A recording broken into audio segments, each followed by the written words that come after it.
Здравствуйте! Сегодня на портале Якутского Саха-информационного агентства очередной выпуск передачи «Акцент».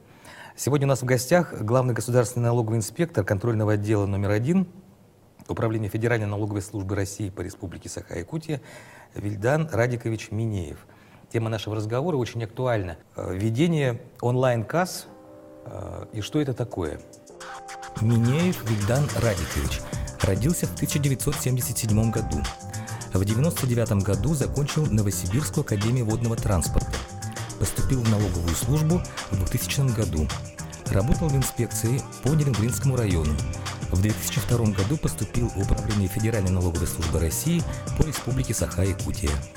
Вильдан Радикович, в чем отличие от того, что, вот, скажем, для меня, простого потребителя, вот это нововведение означает?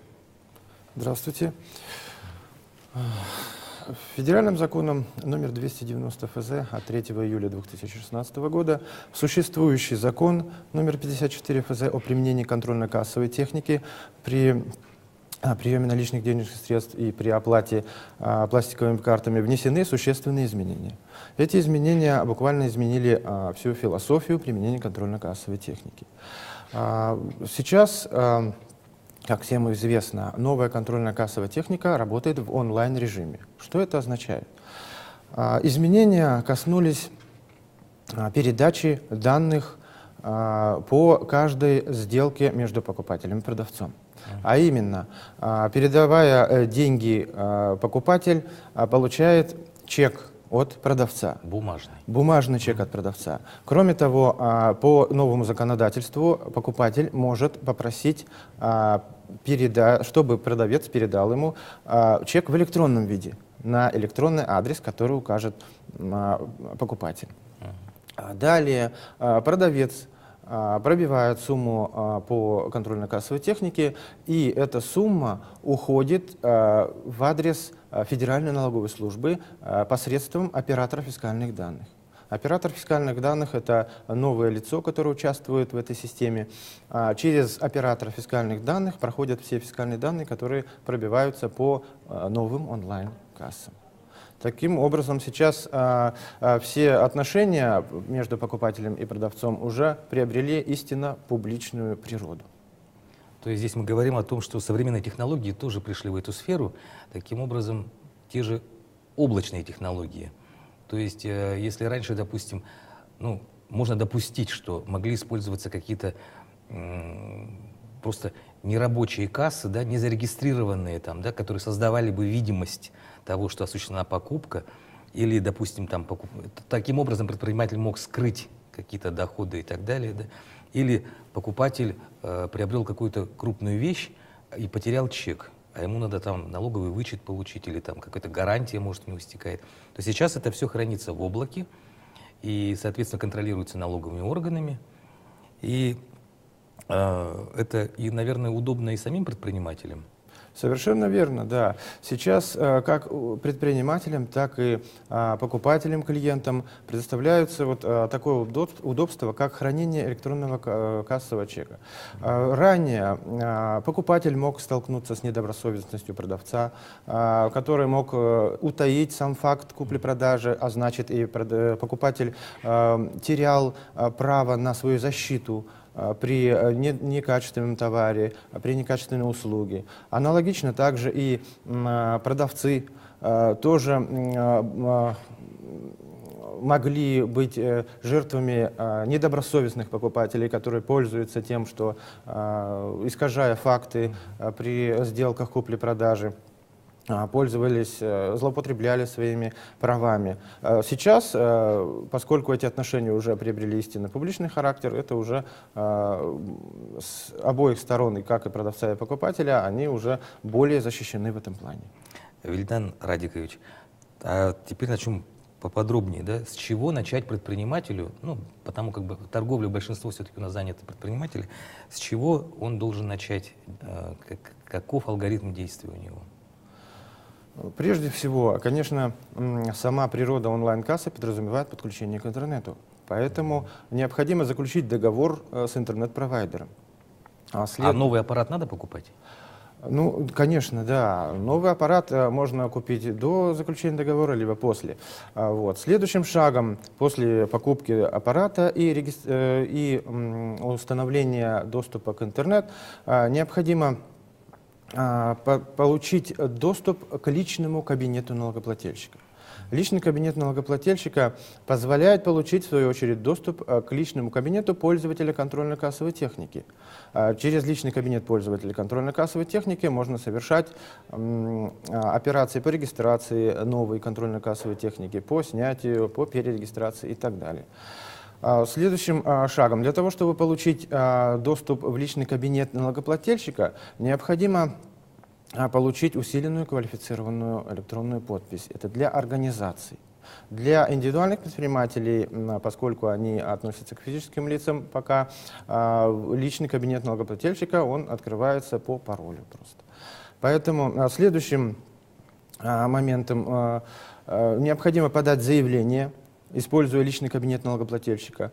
Кроме того, здесь необходимо оговориться, что кроме личного кабинета налогоплательщика есть еще второй способ подачи заявления. Это на бумажном виде в любой налоговый орган в соответствии с новым законодательством. Получить при регистрации контрольно-кассовой техники, после того, как подали заявление, получить регистрационный номер, ввести его в новую кассу, и распечатать отчет о регистрации, который автоматически посредством сети интернет уйдет в налоговый орган. Налоговый орган, получив этот отчет о регистрации, он присылает обратно на личный кабинет пользователя контрольно-кассовой техники регистрационную карточку. Вот ранее необходимо было это все делать в присутствии налогового инспектора, явившись в налоговую инспекцию. А теперь это все можно сделать буквально из дома. А у меня вот такой вопрос. Если предприниматель купил, скажем, год назад какой-то современный кассовый аппарат, стоит ли ему менять его на новый или, насколько мы знаем, его можно модернизировать?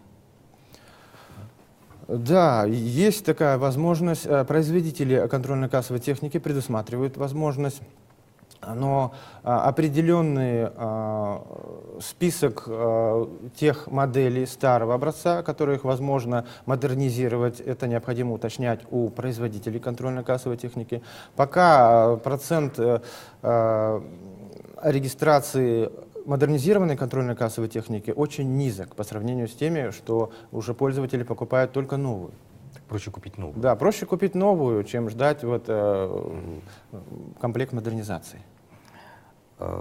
Насколько я знаю, существует переходный период для отдельных категорий налогоплательщиков, для которых продлен срок перехода на год еще, да? Можно поподробнее об этом? Да, есть такая категория налогоплательщиков. Это организации и индивидуальные предприниматели, находящиеся на системе налогообложения единым налогом на вмененный доход ЕНВД, а также индивидуальные предприниматели, использующие патентную систему налогообложения, они имеют право до 1 июля 2018 года работать, как работали, то есть без применения контрольно-кассовой техники, при условии выдачи по требованию квитанции, содержащие определенные реквизиты. Кроме того, есть вторая группа налогоплательщиков, которые могут до 1 июля 2018 года работать в старом режиме, так называемом. Это организации индивидуальных предпринимателей, оказывающие услуги населению. В этом случае такой пласт налогоплательщиков должен выдавать бланк строгой отчетности за полученные денежные средства, за оказанные услуги населению, и работать в таком режиме до 1 июля 2018 года. С 1 июля 2018 года все должны применять новую онлайн-контрольно-кассовую технику. Ну, насколько я знаю, еще освобождены от применения таких касс мелкая такая разносная торговля, да, или, скажем, торговля мороженым, как мы говорили, мелкая такая коробейники, торговцы овощами на улицах, по-моему, да. То есть они освобождены от этого. Да, есть категория освобождения как по видам деятельности, так и по месту осуществления такой деятельности. Первое, это, конечно, это разносная торговля, торговля с палаток и так далее, и так далее. Это обширный перечень перечислен в новом законе 54 ФЗ. Второе, это по месту осуществления деятельности. В соответствии с новым законом в местах удаленных и труднодоступных можно работать без применения контрольно-кассовой техники, но при условии только если вы не торгуете подакцизными товарами. Вот как раз эту тему мы хотели затронуть, потому что это достаточно актуальная проблема для большинства северных и арктических районов, где существуют проблемы с подключением к интернету. Здесь таким образом предприниматель, который, у него есть торговая точка, где он продает там хлеб, какие-то продукты питания, товары первой необходимости, то, что является не подакцизными товарами, он может не применять вот эту новую кассу, да? Так получается? Да, получается, по новому закону есть две категории местностей, в которых применение контрольно-кассовой техники является специальным режимом. Первая категория, как я уже говорил, это отдаленные труднодоступные местности. Там могут применять должны применять контрольно-кассовую технику только торгующие подакцизными товарами. Второе, это отдаленные от сетей связи местности. Это тоже для нашей республики актуальный вопрос, поскольку у нас такие местности есть. В настоящий момент, в соответствии с федеральным законом 54 ФЗ, список таких местностей отдаленных и труднодоступных, а также отдаленных от сетей связи проходит согласование. Проект постановления уже готов, и правительство Республики Саха-Якутия уже готово этот проект издать. Значит, предпринимателям надо следить за изданием и обнародованием этих нормативно-правовых актов, чтобы быть своевременно подготовленными. Да, конечно. Получается. Кроме того, я бы еще хотел добавить, не только следить, но и в настоящий момент все-таки, поскольку это новая философия, новый федеральный закон, можно было бы призвать организации и индивидуальных предпринимателей тесно сотрудничать по всем вопросам с налоговой службой. Мы всегда открыты, у нас все телефоны расположены на сайте Федеральной налоговой службы. Пожалуйста, обращайтесь с вопросами. Вильдан Радикович, спасибо за очень подробную информацию, которая затрагивает очень большой круг и потребителей, и предпринимателей. Мы узнали очень много нового. Сегодня основной темой программы «Акцент» был переход на онлайн-кассы. Тема очень интересная и актуальная.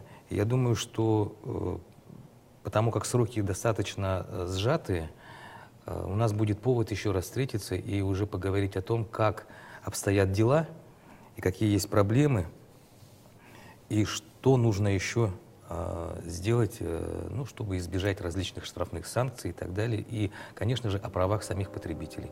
Спасибо, всего доброго.